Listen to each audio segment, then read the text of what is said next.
স্পষ্ট বর্ণনা আর সত্য মিথ্যা পার্থক্য করার মানদণ্ড, কোনটা সত্য কোনটা মিথ্যা, এটা কোরআন দিয়ে ডিফারেন্সিয়েট করা যায়। কোরআন হচ্ছে ফুরকান, to differentiate between right and রং।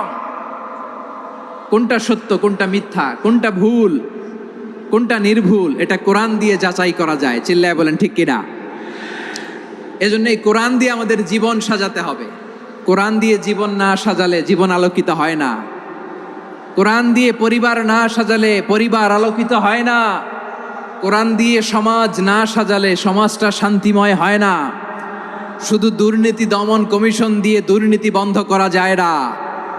কোরআনের আইন বাস্তবায়ন করা ছাড়া এই সমাজ থেকে দুর্নীতি বন্ধ করা যাবে না। চিল্লায় বলো ঠিক কিনা? আমার প্রিয় ভাইরা, এই কোরআন নাজিল হয়েছে রমাদান আল মুবারক, এই বরকতময় মাসে।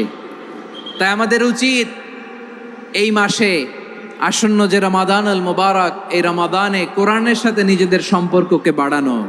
আমরা কি আসন্ন রমাদানে কোরআনের সাথে আমাদের অ্যাটাচমেন্ট, সম্পর্ক বাড়াতে চাই? চান সবাই? আপনি কি জানেন কোরআন নিয়ে কোন ফেরেশতা পৃথিবীতে এসেছিল? জানেন ফেরেশতার নাম কি বলেন তো? জিবরিল আলাইহিস সালাম। একটু খেয়াল করে শুনেন, কান দুটো খরগোশের কানের মতো খাড়া করে আমার দিকে তাকান। সাইয়েদনা জিবরিল কোরআন নিয়ে এসেছেন, ফলে উনি হয়েছেন শ্রেষ্ঠ ফেরেশতা। বিশ্ব নবীর উপর কোরআন নাজিল হয়েছে, তাই তিনি হয়েছেন শ্রেষ্ঠ নবী। রমাদানে কোরআন নাজিল হয়েছে, তাই রমাদান হয়েছে শ্রেষ্ঠ মাস।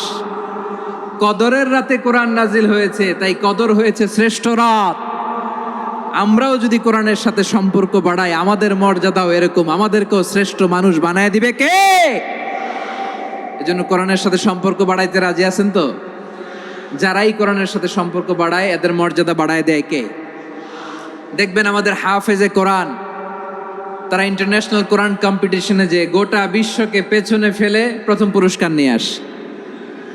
এত ছোট ছোট বাচ্চা, ও সমাজ বোঝে না, রাজনীতি বোঝে না, টাকা পয়সা বোঝে না, কিচ্ছু বোঝে না, কিন্তু গোটা বিশ্বে ওকে সম্মানের চেয়ারে আসীন করেছে কে?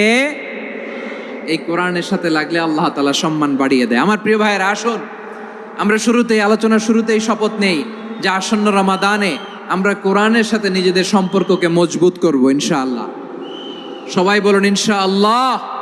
আচ্ছা, এই বছর যদি খুশনসিব হয় আমাদের, আমরা যদি পাই, আগামী বছরও যে রমাদান আমরা পাবো, কোনো গ্যারান্টি আছে?